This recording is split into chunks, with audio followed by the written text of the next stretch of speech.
Good afternoon, or whatever friggin' time of day it is where you're listening to this podcast. I am back for the Big Time Adulting podcast. Your host here, Caitlin Murray, with a really awesome guest this week. I have today Aaron Steinberg. He is a relationship expert and father of two boys.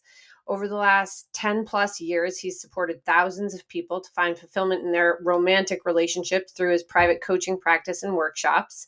He's the founder and CEO of Babyproofing Your Relationship, which is an organization that brings together the best of couples counseling and parenting education by helping new parents deepen their relationship through the chaos of early parenthood. Aaron has a master's in psychology, training in complex trauma practice, and a robust education in sex and relationships from the Gottman Institute and the Couples Institute.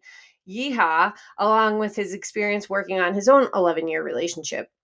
When Aaron became a dad, he and his wife also struggled to stay connected through the early parenthood years alongside countless of his clients and friends. So he set out to create the tools and the courses he needed that didn't exist yet. So, Aaron, what's up? Hi, Caitlin. Thank you so much for having me. It's very strange to hear your bio fed back to you. I've got to say, Yes. okay, cool. That's what I've done. That's cool. Wow, I'm so accomplished. Just put that on the back right this minute. Oh, man. Yay, me. No, I'm really excited to have you here because I just find this to be like such an interesting and important topic, as I feel like it truly affects couples, every couple who becomes new parents. And it's funny because I'm only really looking at it from like the woman's side, and I haven't even really heard, and I get so much feedback from moms all the time that I think it's also going to be really interesting to get like the male perspective on all of this. But just like to kick things off, I mean, when I first became a mom, I felt like my world was entirely turned upside down. Like I was not prepared for how much my life changed after I had a baby. And I wasn't expecting to feel the way that I felt about it. I was like feeling kind of sad that my life as I knew it, or scared, or whatever it was gone, and like that was it was like the death of my past life and like a rebirth of this whole new life that I didn't know how to navigate. And after, the first couple of weeks where my husband and my mom were around and that kind of thing, and my mom went home and my husband went back to work, and it was just me home with the baby, I was like, holy shit, like my husband's life is like pretty much the same still right now after a couple of weeks, and I'm here in this like entirely new role of life.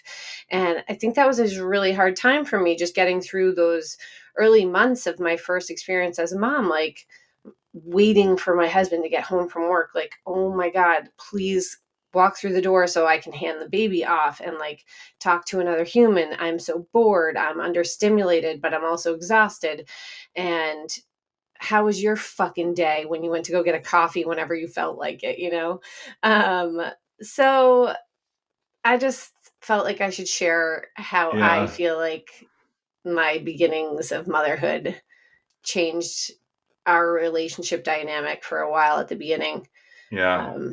Well, thanks for giving me a doorway into that just to start us off. I mean, those times are so weird because there's like the individual isolation, right? Where you're at home. My wife and I kind of always split being part-time stay-at-home parents and part-time working right from the very beginning. That's kind of how we set up. So like, I know those moments so well of like being solo with the kids and waiting, in my case, for her to come through the door. And it's so weird because it's so lonely and frustrating individually. But then they come home and you're like, yeah, take the kid. I'm going to do my own thing. And there's like no relationship, So it's hard relationally too, I feel like. Yeah, like you're just desperate for some solitude and like physical autonomy, just like, oh my God, give me my body back so I can just do anything I want with myself right now. And you don't even like, you're so drained that you hardly have the energy to really engage, I feel like, with your partner at the end of a long day with a baby. Yeah. Yeah. I mean, if you'd be willing to answer, I'm just curious, was it hard on your relationship? I mean, certainly it was very hard on my relationship, but I was just curious how that was for you. I think like at the beginning, um, my husband didn't have like, and I really don't think that I felt like this like immediate connection to my baby either at the beginning, like that I thought that I would have had. So and I think that my husband was even feeling further distance, like he was waiting for the time where like the more interaction would occur between he and the baby and that kind of thing, and not just like kind of holding this like warm sack of water all the time, right? But um I think we had similar sort of feelings that way, like, whoa, this is like kind of boring, and then and so at least we were on the same page about that. Like I wasn't kind of like, you need to be more whatever, because I wasn't as like invested, like fully emotionally, mentally, as I would have thought maybe I would have been at the beginning. Hmm.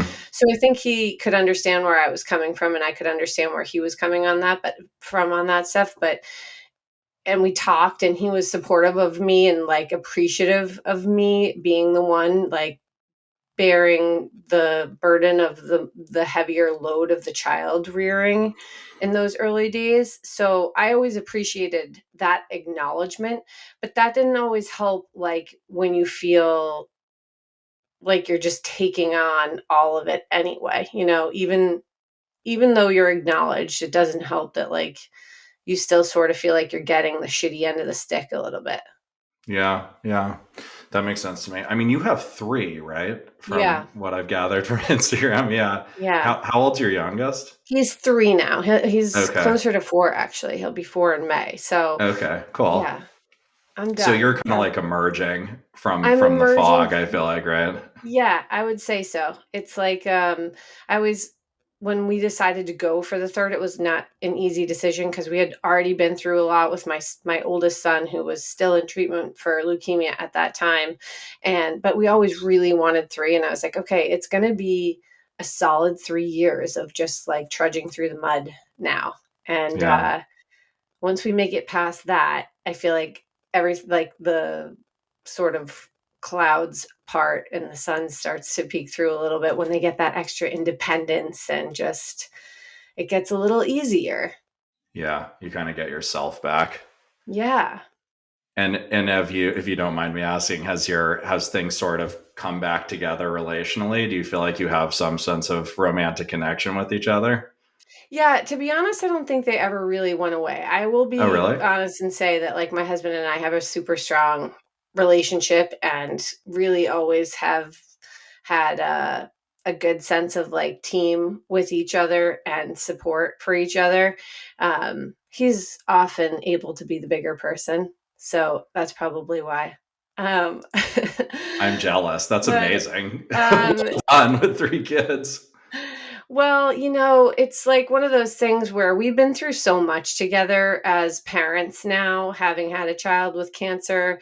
And I think just like that really brings you back to everything that's most important in life, and being on each other's team and trying to work through things from a place of love and respect and acknowledgement and appreciation for the other. And we're not perfect. Like there's definitely times where I'm like, oh my god, he's driving me crazy today. I've asked him to do this and he hasn't done it yet, or whatever, stuff like the normal things. But generally speaking, there's not a lot of toxicity going on, I feel like. So I do feel very lucky to have found that in my relationship. But even still, in like I feel like in a highly supported relationship and marriage, the beginning of life with a baby is super difficult. Yeah, it's just totally flipped upside down. That's interesting what you said about, what you both went through together. I know the story as you told it on your podcast, and I can imagine that that's just such a cauldron, right? It's like that's either going to make you kind of strip away everything and just feel like, okay, really what matters here? What matters is us together and our child, and make you feel so much more connected. Or I feel like that would be for some people very difficult, and maybe you could like tear them apart. I don't know. I feel like that's so beautiful just to hear that, the way it seems like that just made you realize what matters to you and brought you all closer together as a team. Thanks. Yeah, I mean, I think it's like those big picture things that you like I try to stay focused on and like not get too caught up in the nitty-gritty of like the minutia that's like a lot of bullshit on the day to day that could really weigh you down if you spent a lot of time worrying about that stuff. But I mean, like that's not to say that I don't experience like I want to get to taking some calls from people who called in and left great messages for us to go through because every single one of them, like, I related to in Hmm. certain ways as well. So and I completely it's not like this is, like, a foreign subject to me whatsoever. It's just one of those things that I feel like I try to keep big picture in my focus. So, anyway. Yeah, yeah, Well, sounds good. I'd love to hear the messages and answer some questions. alright, let's go for it. Let's play, one from our first caller here. So, here we go. Hey, calling from Denver, Colorado. All right, so the question here is I have an awesome partner. My husband is like a solid co parent, but how do you manage two people who both want to be decision makers? We were very much both the people in college and in grad school that like carried the group projects when we had those types of things. But now we're in a group project together with this little human, and it's super hard making decisions together because we both feel like we've like researched the situation and know what's best. So I'm posing that to the group. Thanks so much. Love your feed. Alright. Should I take it away? Yeah, I think you should. Okay. Well, in this case, one thing I love about this question is her saying that they both researched it, because a lot of times when you're working with couples who are parents, only one of them will research it and the other one will have a strong opinion or some intense reaction to something that they really are just kind of winging it. So I like that they both researched it. That's good. But I think it's interesting, like just implied in the question, they both did research it and came up with a different answer for what's correct, right? And I think this is an important doorway into an issue like this, where you see that like people research parenting and find one answer to a question, and then another person researches it and finds the exact opposite answer to a question. And I don't know where these two people lie on the spectrum, but clearly they're not on the same page about it. And I think the thing to realize is no matter how much research you do, some of these things are you're just not going to come to an agreed upon like logical answer. And you have to kind of take a step back and realize a lot of parenting is very personal. Like I would bet you that if I could be in a room with these people and ask them, about their own values and views and proclivities and strengths and personality type, you'd see that the thing they've concluded is the right thing for their kid is something that matches how they move through the world and what their values are. And so I think instead of having the conversation like this infinite logic loop, you speaking to you as the question person asking this question, Yeah. just think like have more of a conversation about who you are as people, what things worked for you and didn't work for you in your own childhood, and like what it is that you want, like what values you want your kid to have, right? Like an example of this would be one person's like, oh, the best decision is this thing that's going to create more safety. And the other person's like, the best decision is going to be this thing that creates more of a sense of like adventure and going for it.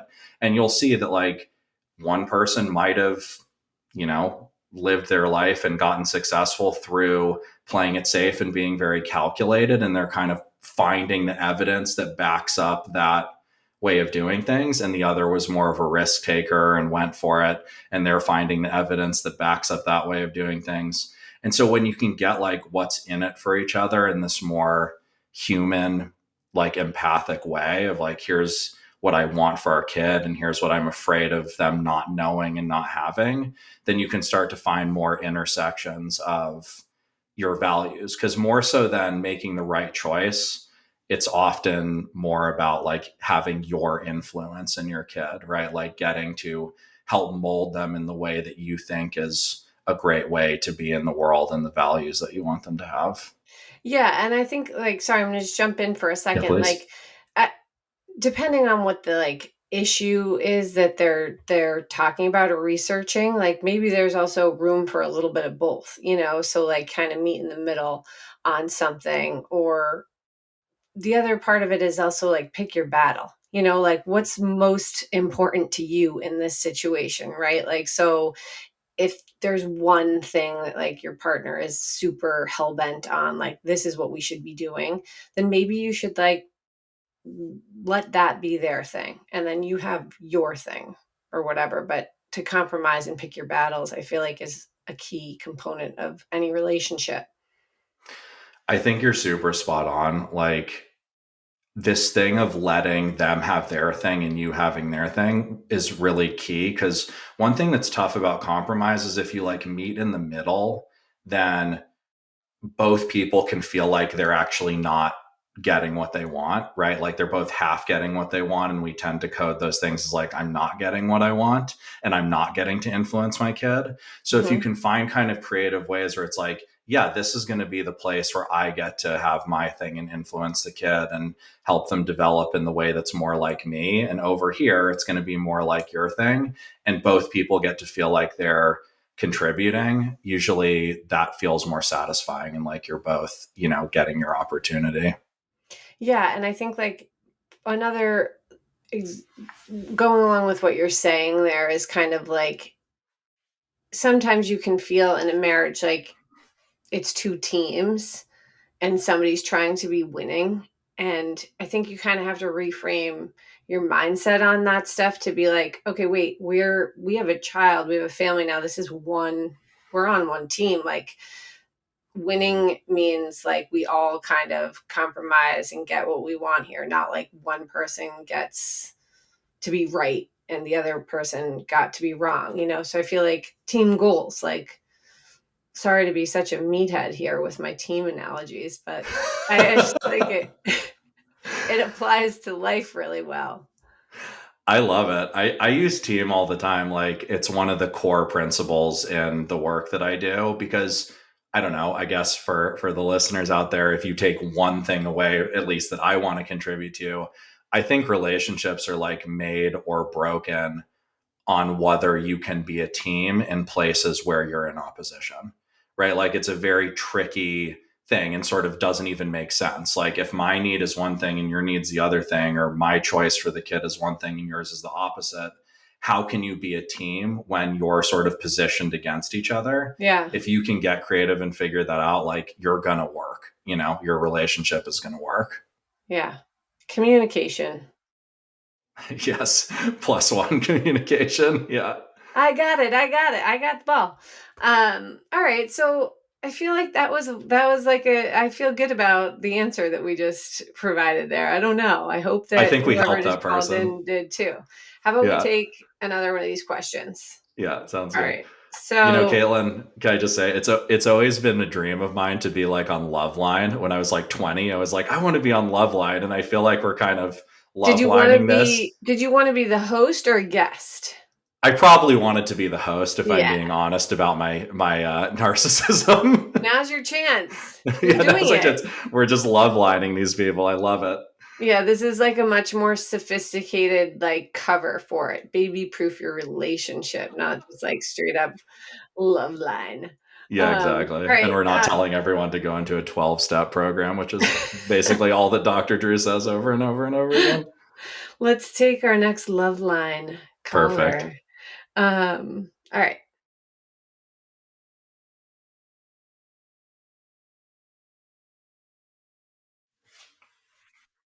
Mm-hmm. I'm hot. Okay. What's that mean? How's this? Is this better? That's maybe too low. Is that Oh, no. okay? Okay. Cool. All right. All right. Next call. Hey there. I guess our question is we're expecting our first in a few months and are looking for the best advice or tactics to um, try to not have this baby run our lives, even though we know that that's exactly what's going to happen. But just want some advice on how to prepare for that, to try to limit, our relationship being affected as much as it very likely will. Any help and advice just on what we could possibly do in advance, or what we can do to put in, or what we can put in practice in those first few months to try to make some consistent us time or something to that effect. Thanks. Do you want to go first, Caitlin, or should I go first? I think the expert should go first. I'll go first. Well, it's interesting because I hear like almost two questions in the question. It's like, how do we not let the baby take over our life, but also how do we maintain our relationship? Which I guess maybe those are the same thing. I'm not sure, but they feel a little different to me. I think like I'll just go where my intuition takes me with this is like, how do you maintain the part of your relationship that makes you more than like, teammates, business partners, friends, roommates, like how do you keep a romantic bond alive in early parenthood? And for me, I think it's like you're threading this very strange needle where on one hand, everything is taking you away from your romantic relationship, right? Like we were talking about earlier, you're just like ships passing in the night, hand the baby off, dividing and conquering. And so I feel like you have to find this balance between not pressuring yourself to make this time something it isn't, because it's a different time, right? Like it's a time of nurturing your baby and becoming a family, and it's not meant to be like the peak romantic time of your life. And at the same time, your relationship is not going to be sustainable, and you're not going to like want to stay together if you have no romantic and intimate relationship.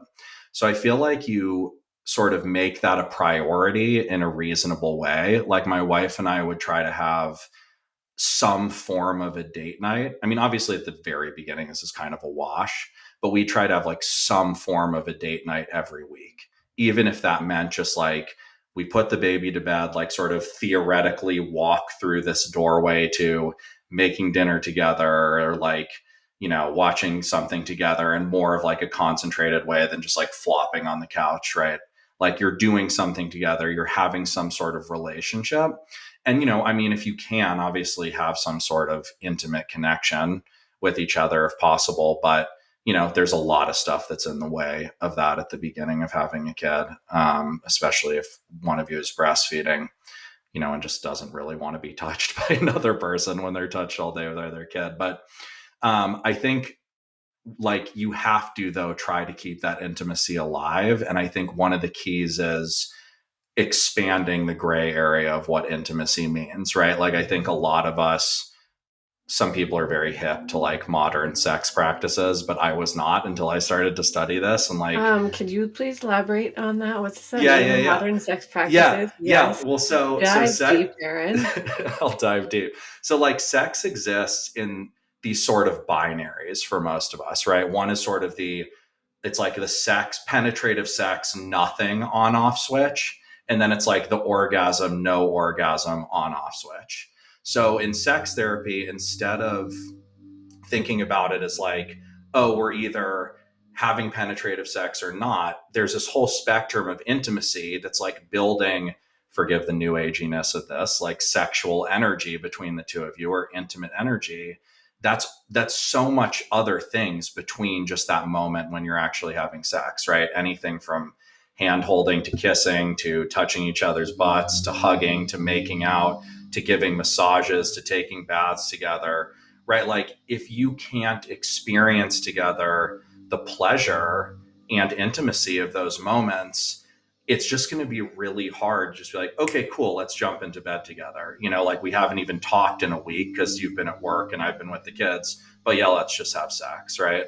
So that's one. And then the other one is that like most people are, it's like focused on the goal of sex being like, well, we both want to get off, right? And like getting off is awesome. There's nothing wrong with getting off. Obviously, that's great.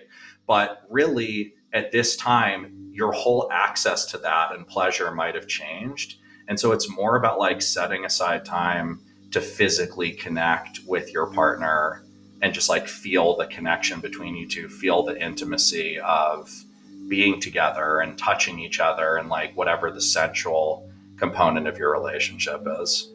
Yeah, I think also like at the beginning, like you said, a lot of this is going to be a wash. Like, don't put much pressure on yourself to feel very sexy or any of that for kind of a while, right? Because it's just hard. You're touched out, like you're breastfeeding, even if you're not, you're holding a baby, like 90% of the day, it feels like. And you're exhausted, you're just physically wiped out. But and people have different, like you're saying, with techniques. Actually, this is a new age techniques. Did we say? Was that how I your was the just like terminology was? modern sex practices. Modern practices. But like people have different needs. Like women have different ways of like feeling like they want to be intimate, right? And that's definitely not just necessarily even through touch. It's can be more through like, you were thinking that I needed help with this before I asked you to, and that is fucking sexy to me. Thank you for thinking of me, like thank you for putting me first in this moment, and that makes me want to hug you. And then hugs can sometimes lead to other things that don't involve your clothes. Question. So all of a sudden, someone's literally cutting into the sidewalk outside of my house. Can I you can guys hear hear that that? a little bit. Okay. Should I move to a different room? Probably, huh? So hopefully we didn't just scare you with all of this sex and intimacy doomsday stuff. But I think the other part says that I was thinking there's like kind of two parts of this question. The other part I feel like is just kind of more about like general, how do you navigate like this time not ripping you apart? And I guess it would be helpful to say that the most common thing that people say that I hear over and over and over and over again is that they just don't like the way that the responsibility is divided up, right? That they don't feel like they're a team. They feel like too much is on them. And I think preparing for that to feel that way and for that to be a thing is very important. And knowing that this is like an evolving conversation that never stops. Like, I think for most people, they're like, okay, you're going to do this and I'm going to do this. I'll be the working parent and I'll be the stay at home parent. And it's like, that's not really an effective division of things, in my opinion. Like, I think you have to go through, and everyone has a different level of sort of detailedness that suits them. But I think you need to go through and be like, okay, here are all the things that our family system is required now that we have a kid. And who's going to own what? Who's going to be responsible for what? Are we going to split certain things 50-50? Like my wife and I always split wake ups and bedtimes 50-50. How are you going to do this kind of stuff? And make sure that you're meeting with each other regularly to feel like you are a team, right? I think the Caitlin, like the meathead team thing, it's like so the other way for me, right? Because it's like so important. If you can at least feel like you're in it together, making these decisions together, working through these challenges together, that sets such a strong foundation. Whereas then when you do the action steps at like, it's a little bit easier because you feel like you're in it together. And so I think just like be prepared to feel some of that resentment and then like update that over and over and over again. Here's what's working for me. Here's what's not. Like I tell people I work with, have a weekly meeting, like Yeah. literally set aside one nap to like check in about how it's going. Yeah, and I think like before you have a baby, you have a lot of thoughts about how you think things are going to go and think you're going to feel and that kind of thing, or the way you're going to divide your roles, that sort of thing. And in theory, in your mind at the time, it all seems like, okay, we could do this, like, or I'm trying to wrap my head around this. But in practice, it doesn't always turn out the exact way that you thought it was. And that's fine, right? Because you can talk about how to fix it. Like you're saying, I think that like the key is to check in with how you're actually feeling about everything before you let it get to a point of resentment with the other, and to address it before it gets there. Like, this has kind of been hard for me. Do you mind if we switch it up like this, before you're like, I've been fucking doing bedtime every night and nobody helps me with that. Da, da, da, like, whatever. Yeah. No, like it's kind of a mess, right? Like, I don't know, maybe, like for me being a parent, it was a mess. And you know, like you should expect it to be messy and that you need to, you need to update this all the time and like be in the conversation all the time. Yeah. And I think like, okay, so I want to move on to the next question, which is like more about the division of labor that we got. And Okay. I feel like that's a good parlay into it will answer some of these questions just organically as we listen to this one, I think. So here we go. Hi, I am a mom of a 7-year-old and a 5-year-old. Both me and my husband work full time. And I find that the ongoing argument since we had kids is I always feel like I'm doing way more while still working full time. We don't have a housekeeper. We don't have somebody that takes care of the yard.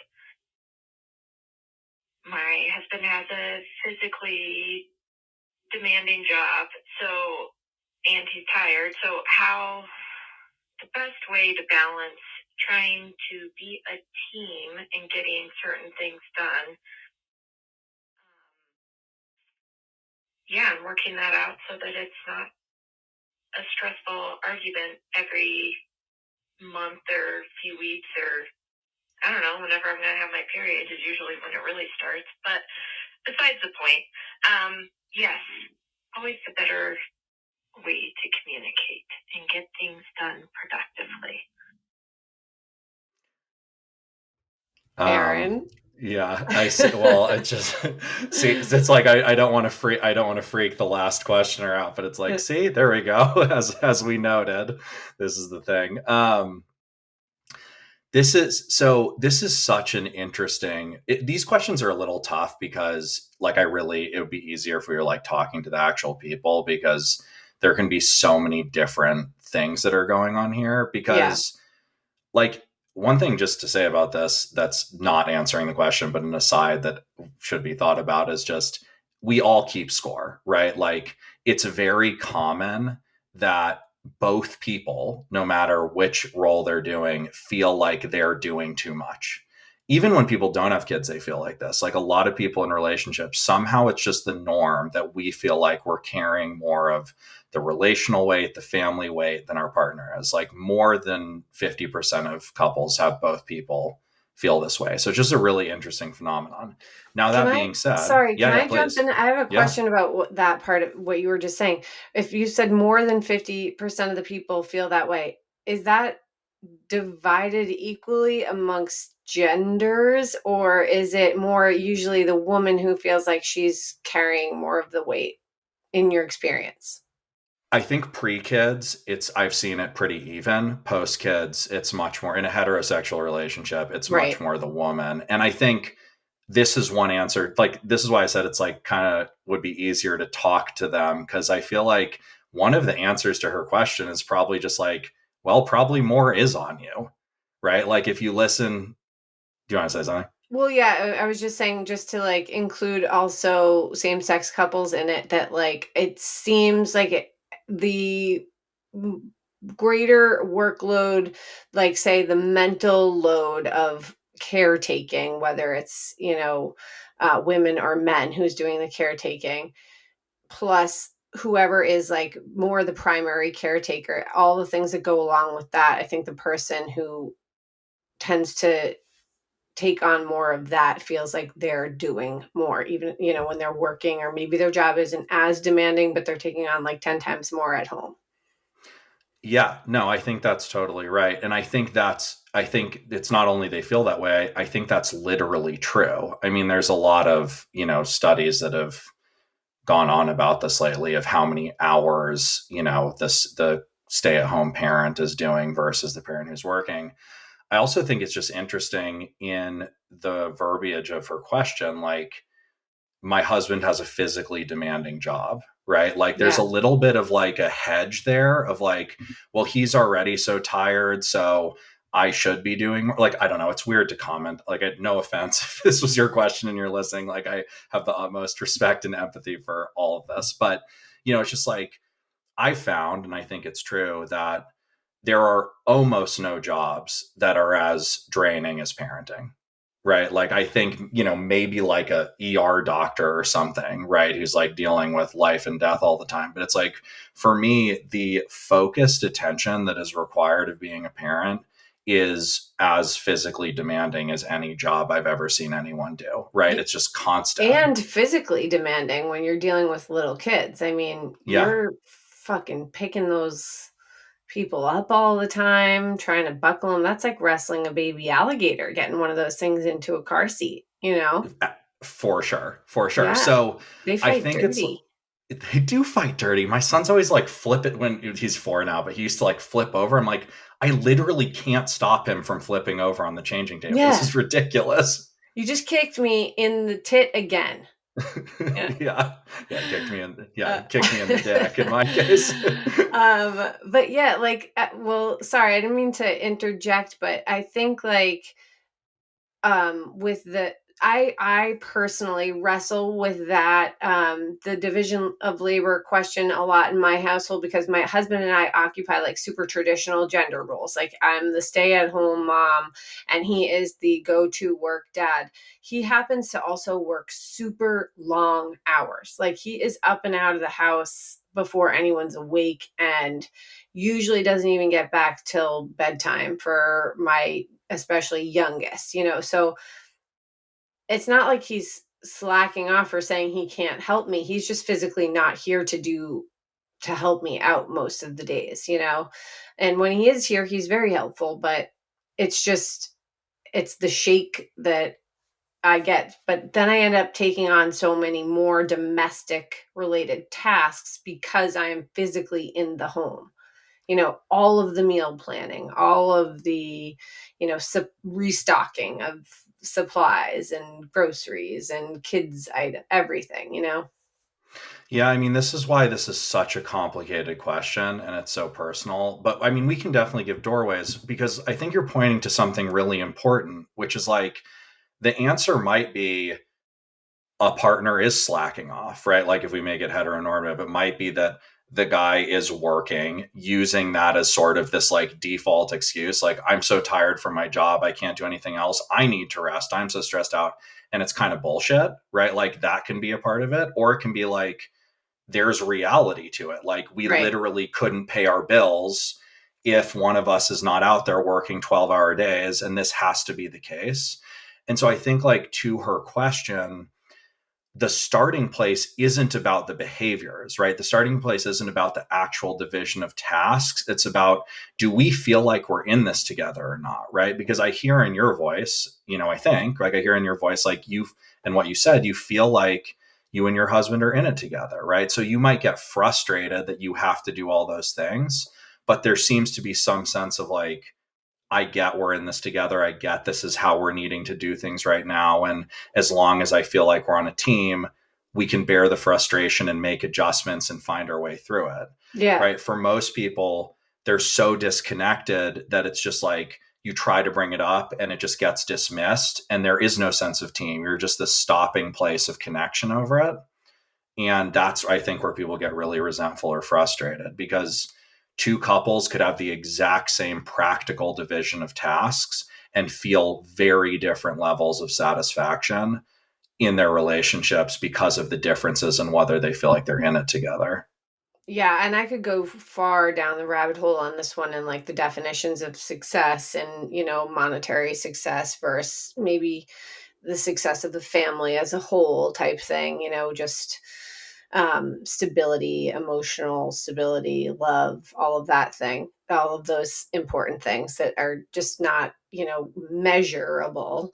But the other part, although they're starting to be measurable, I hope, in brain states and trauma. I mean, all this stuff is like, I think fortunately we're coming into a much better balance of like, unfortunately American culture is just kind of this way where everything has to be measured for it to be valid. But we are starting to be able to measure the impact of some of these things that were previously intangible, and like actually having to say like, no, like we both need to be giving our presence to the kid or it's, measurably not going to go well, like I hope turning over kind of a new leaf in terms of our values. And it's not just, this being stuck in the 70s of I'm putting dinner on the table. So what do you want from me type of thing?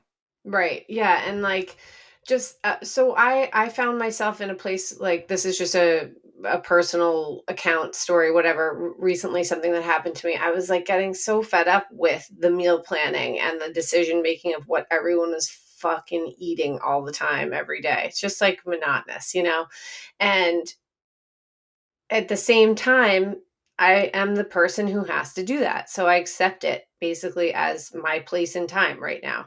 But I had to I was just talking to my husband about it and I was like, "Can you tell me about something that you do at work that is so fucking tedious that you hate doing every day? Just like tell me an anecdote of something that you have like that."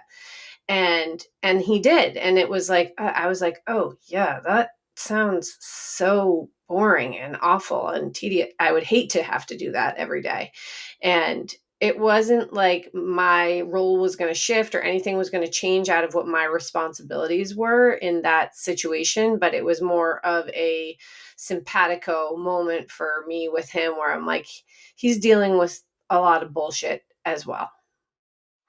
Yeah, I mean, see, I love that you shared that. Thank you, because it's just like it so illustrates this point of like we're both the unsung hero of all this kind of stuff, and we don't really know what the other is doing. And if we can get into each other's world, we can feel like we're in it together, and that sets the tone for everything. Like I'm sure after hearing that, meal prepping felt easier to you. Like it didn't Totally feel. did.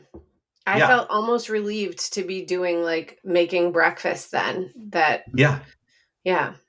It's so real. And I talk about like in the course and stuff, this idea of the family system, because in modern times, like it's very difficult. You're very rarely, maybe not never, going to get like each of us does the exact same amount of this task.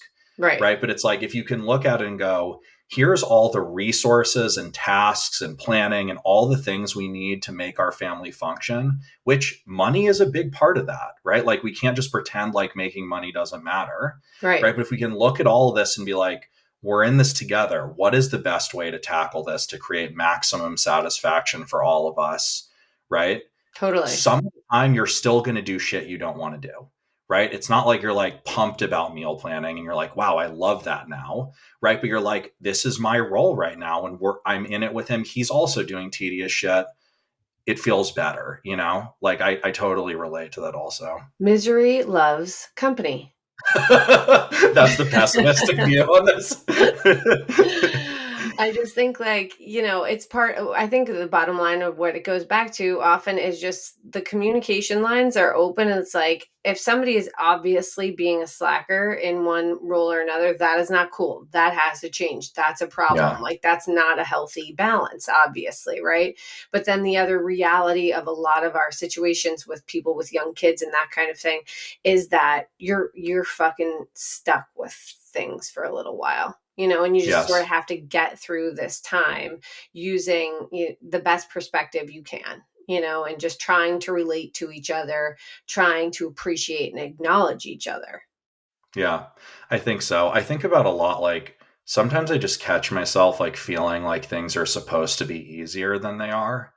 Right. It's just like, yeah, I don't want my kid to be throwing this watering can at my face right now while my dog is playing in the flooded yard and getting all dirty. And it's like, yeah, that sucks. But at the same time, I can look at that. I mean, I'm really not one of these like new agey, just like choose your mindset people. But at the same time, it's like, I wanted to have kids. I have little kids who think throwing a watering can at me is a game. Like I don't, like I shouldn't need this to be so smooth all the time. Yeah, Like like it's if I par for am, the course when you have kids, basically. yeah, To use yeah. another And sports analogy for you there. I love golf, so that's a perfect one for me. But yeah, I think just expect like, I don't know, just kind of embracing like, this is some sort of challenge we're overcoming together or I'm overcoming in myself. I know that sounds really corny, but I think it makes a big difference in how you feel about the path that you're going on together. Yeah, like you're both putting in the work. Yeah. Yeah. So we have another question, and I want to get to it because I feel like it's a really hot question, which is it just is a representative of the group questions, which is about libido. And we started to touch on all of that before, but I feel like there's this whole other can of worms that we're going to open here. So let's listen to this final question here. Hi. First of all, it's so cool to dial a number and hear your voice on the other line like we're good friends.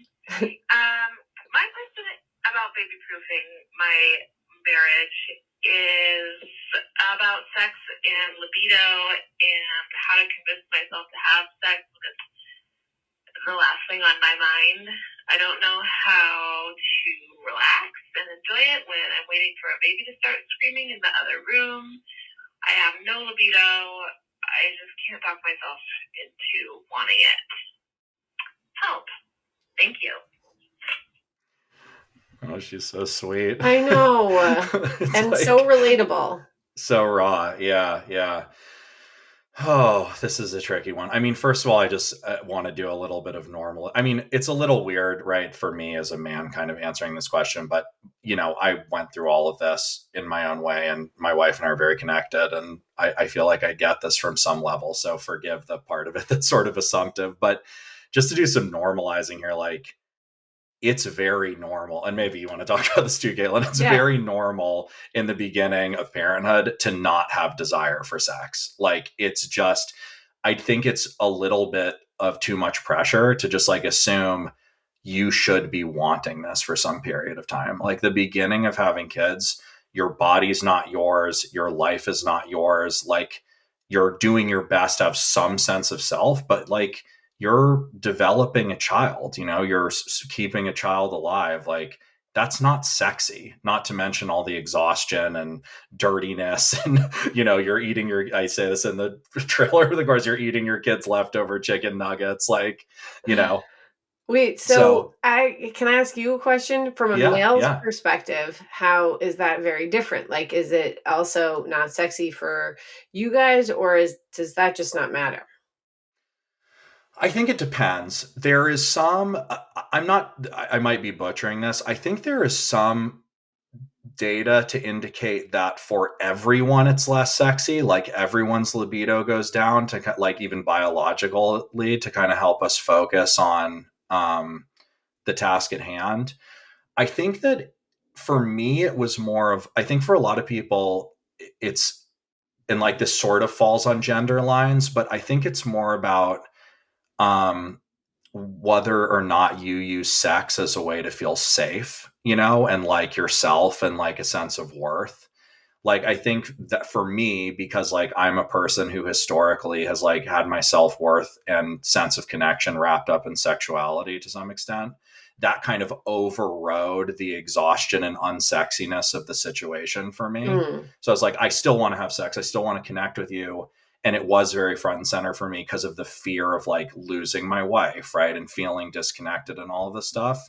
But I think if that sort of insecurity part of it wasn't there, I think for everyone, it just feels like a much less sexy time. So I don't know. I bet it's different for everyone. But if we want to generalize, probably in heterosexual relationships, it's much less sexy for a biological mom because of the touched out things that we're talking about. Yes. And I get that. I got a few other phone calls, voicemails that alluded to that very much. Just like, I am touched out at the end of the day. And I get that as well. Even my kids being older now, I sometimes feel that way after, like, Luke is still only 3. Like, I carry him places. I'm with them constantly. There's not a lot of like that physical autonomy that I feel like I crave. And even just, I think so. I also want to ask you, because there are people who even asked about like when your kids get older and they're, preteens and teens, but around all the time and awake late, or, just like more aware of what's going on. How and where do you preserve your intimacy? Yeah. It's extremely tricky. I mean, there's different layers of answers to this, and also just speaking to her thing of like, how do I convince myself to have sex? Like one layer of answer to the question you just asked is like, you just have to get really creative. Like maybe, I mean, if your kids are teenagers, right? Maybe there is just some night once a week where you just leave them alone, or maybe you find a way to sneak away from work and, you know, whatever, maybe you have the resources to get a hotel room for a few hours, or maybe you find some sneaky thing that's hot for both of you, that's like not at home or in the car or whatever it might be, right? I mean, that having kids around you for almost everyone is not a turn on, right? Like that's just not sexy to feel like you can't use your voice, you know, you don't feel safe, like you're on edge of whether, like in her case, the baby's going to start crying or kids are going to come in or whatever. So it's like collaborating and finding some sort of way that you can find a sexy way to do this. Even though it's like, yeah, duh, that's so easier said than done. And it is easier said than done. So I feel like a lot of intimacy with kids is a little bit patchwork, right? You're kind of doing your best to like find a way to do it that feels good to you, even in the midst of just how incredibly difficult this is, you know?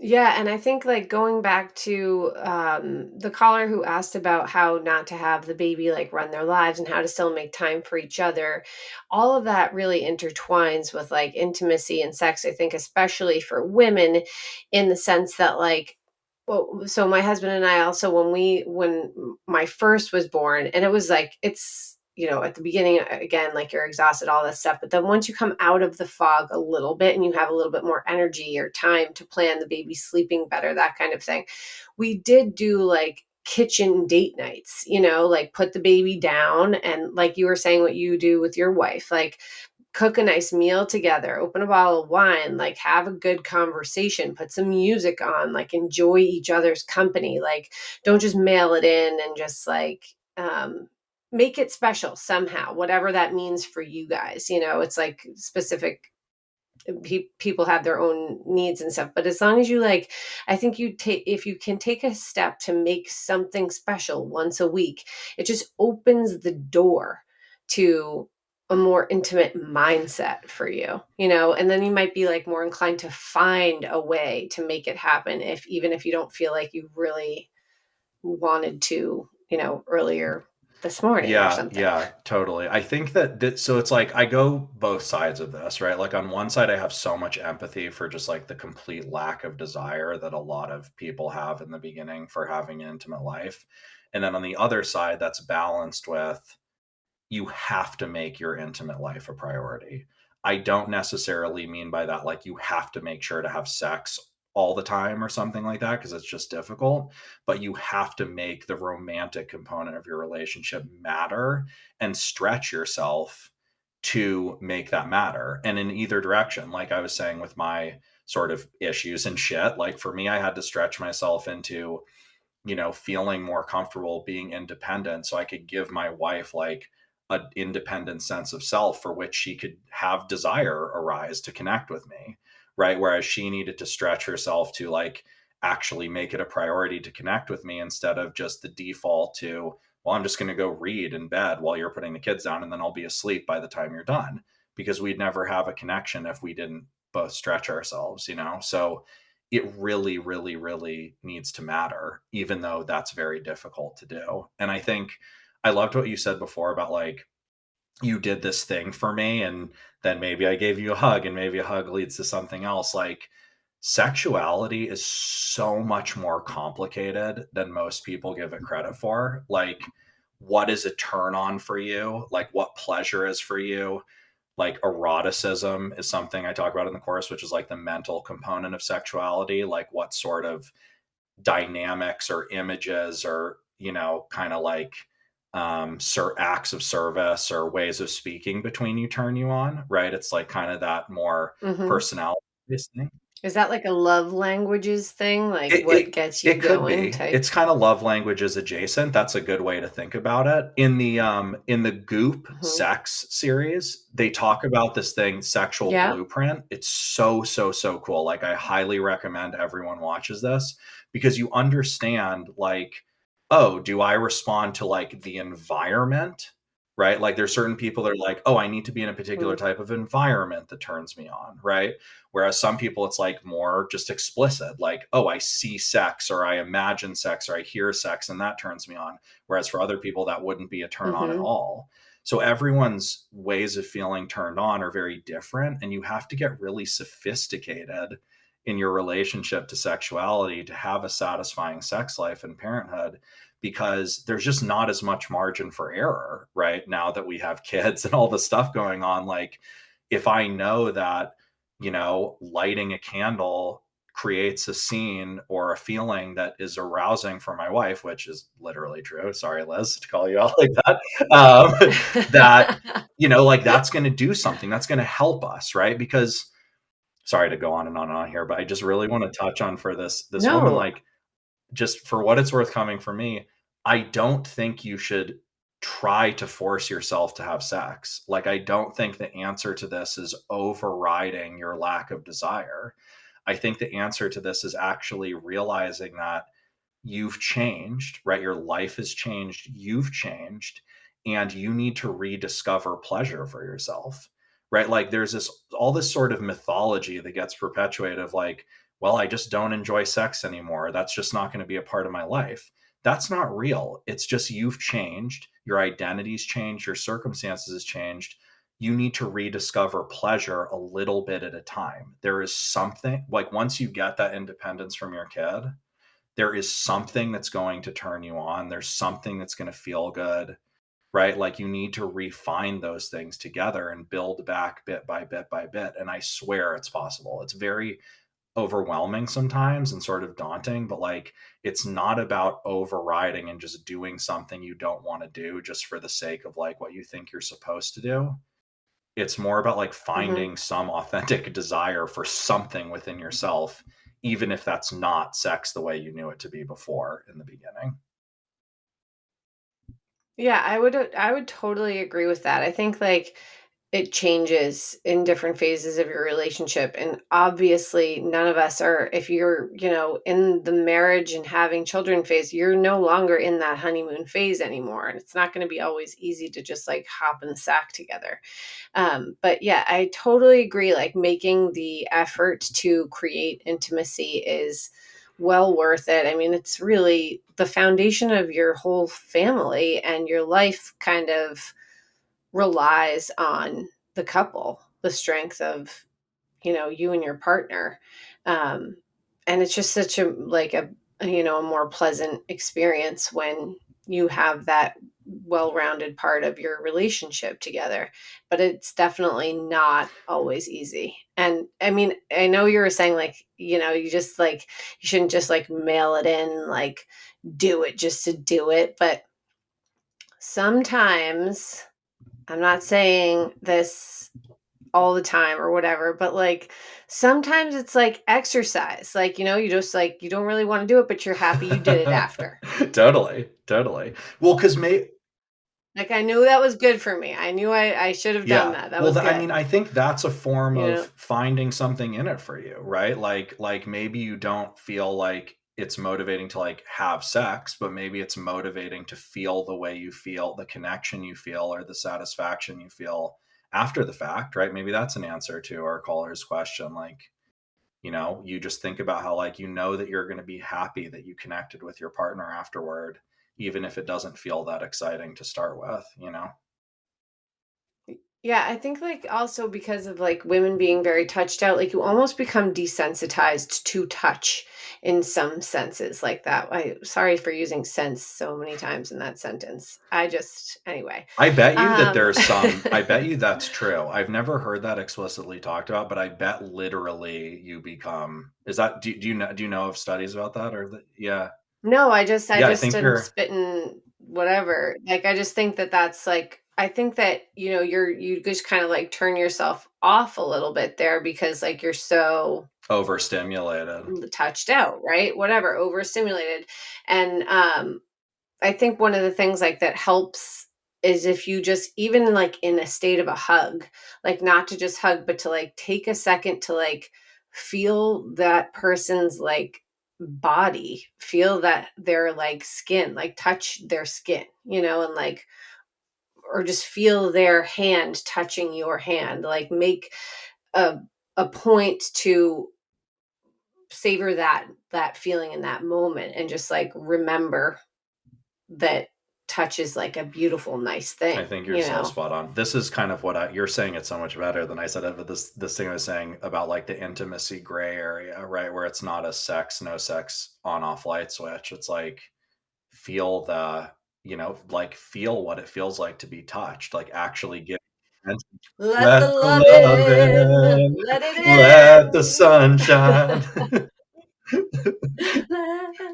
um yeah, I mean, I feel like that was a pretty comprehensive answer to those questions, and I just like, I think you're the professional, but like, I just think none of it's going to be perfect, and like accepting that is also a step in the right direction. Like not putting, like you said that several times throughout, like stop putting so much don't put so much pressure Yeah. on it I all. think like to me, like the last thing I talk about in the course, because I feel like it's just like such a nice kind of like takeaway bow of like what to keep in mind, is just like stay engaged, right? Like we said this a few times, like this is a Mhm. mess, right?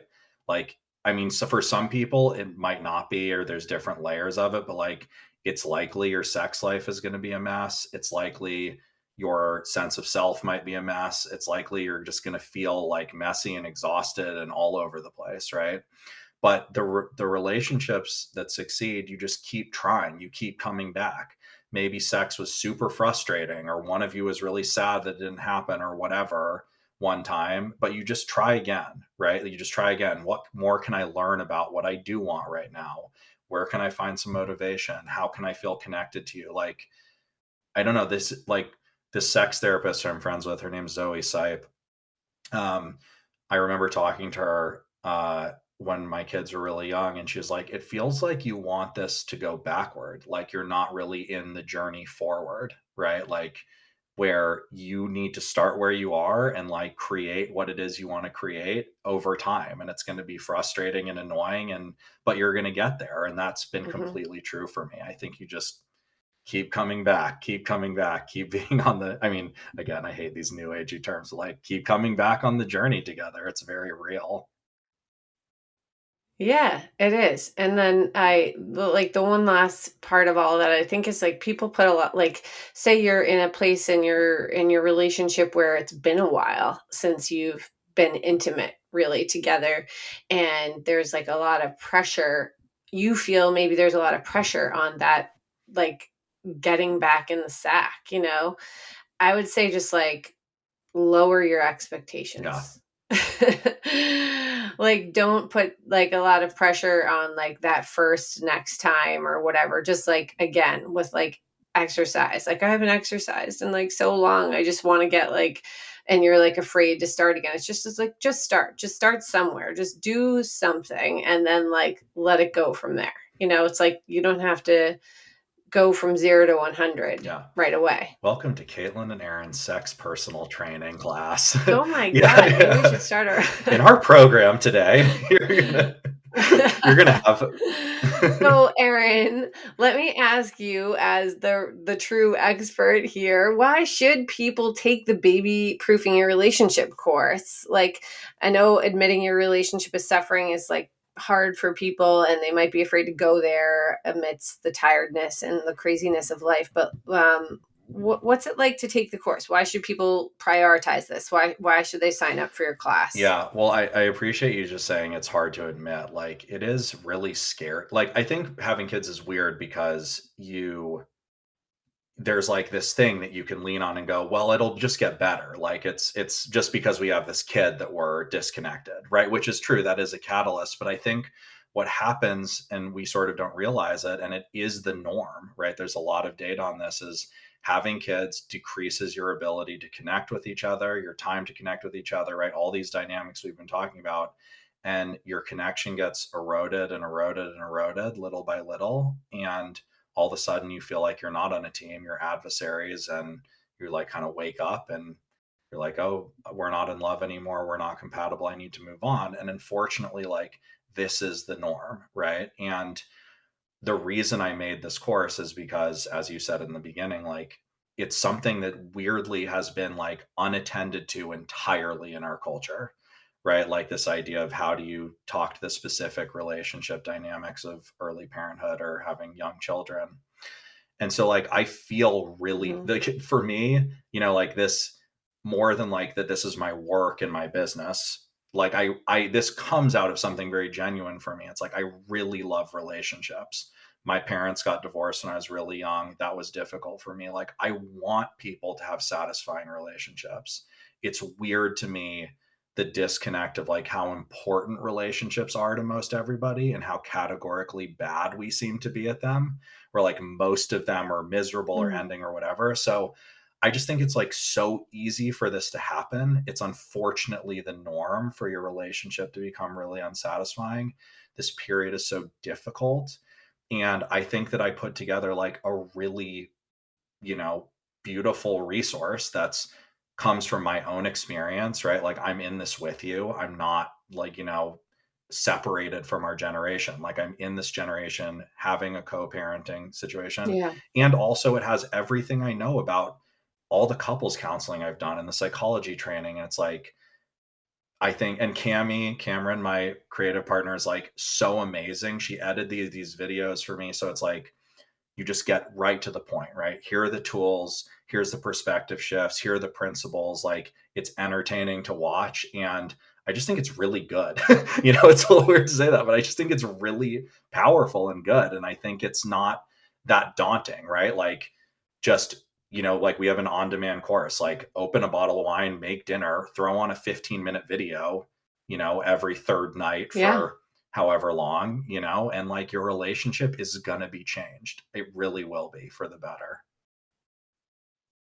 Yeah, I think it's a supremely important topic and not one that I see addressed all that often, just like specific to what happens to your relationship directly after you're having children. And it's a real huge thing. And I think even opening your mind to the conversation of all of these things is a huge step in the right direction. So just even signing up is like a great idea. And you can find Aaron, if you're listening, you can find Aaron's course at babyproofingyourrelationship.com or go to his Instagram page, which is babyproofing your relationship. And if you buy the course, you can also get 25% off the course with a discount code Big Time Adulting, all one word. I will add that to show notes. And thank you, Aaron, so much for being here today. That was a super interesting, informative Thank you, Caitlin, conversation. so much. I really appreciate you having me. It's so fun to talk to you and get to meet you.